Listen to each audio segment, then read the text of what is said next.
l'énergie du cerveau est très différente de l'énergie du corps, c'est super difficile pour l'enfant de pouvoir s'autoréguler. Même s'ils essayent de faire quelque chose, si le cerveau va dans tous les sens, c'est impossible qu'ils guident leur corps. Donc, je vais parler de 3 endroits où on doit vraiment faire attention à l'alignement du corps avec le cerveau pour qu'on puisse aider notre enfant. Premièrement, c'est lorsque, à la moitié de la journée à peu près, qu'on remarque qu'aujourd'hui, ils n'ont pas vraiment utilisé beaucoup d'énergie. L'enfant a besoin de jouer, de courir. Donc, on n'attend pas le soir pour avoir cette crise. Déjà, en milieu de la journée, on remarque ça, on commence à faire des jeux où ils sautent, ils utilisent l'énergie. 2 jeux très simples que vous pouvez même faire à la maison, même s'il n'y a pas d'espace.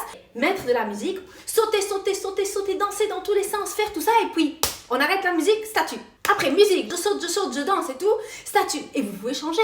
Au début, c'est statue libre. Après, statue qui fait rire. Après, vous allez dire comment ils vont se mettre. Ou bien, on reste sur un pied, hop, hop, hop. Et après, on recommence. Chaque fois que vous faites un changement, l'enfant a encore plus envie de continuer à jouer. Sinon, si vous avez un sac de balles, vous videz toutes les balles dans l'espace et vous dites à l'enfant de les remettre dans le sac avant que la musique ne se termine. Mais vous allez dire... Je suis l'écureuil aujourd'hui et l'écureuil va tout enlever du sac.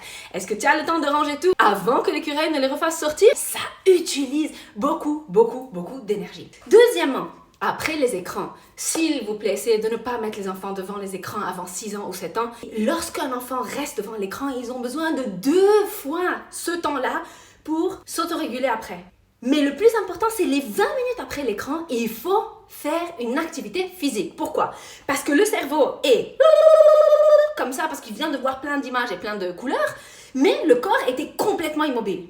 Et ça n'aide pas. Donc nous, ce qu'on veut, c'est donner au corps aussi l'énergie pour que ça s'aligne un peu mieux. Ce qu'on va faire, ce sont les jeux, par exemple, dont je vous ai parlé, ou bien des courses ou des trucs comme ça. 3e moment où il faut vraiment aligner les énergies, c'est avant d'aller au lit. Et ce qu'on veut là, c'est le retour au calme. Le retour au calme, ça se fait avec la respiration. Un jeu que j'aime beaucoup, c'est prends le ballon de la poche. Tu as quelle couleur toi? Ah, moi c'est jaune.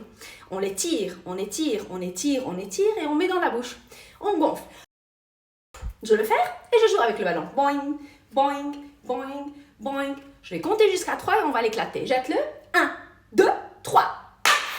Et puis après, on va faire un mini ballon. Je le ferme, boing, boing, boing, la même chose. Après un grand ballon.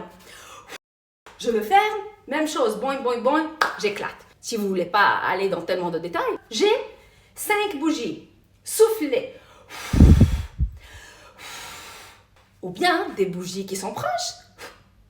On fait la respiration, le rythme descend et ils sont beaucoup plus prêts à dormir calmement.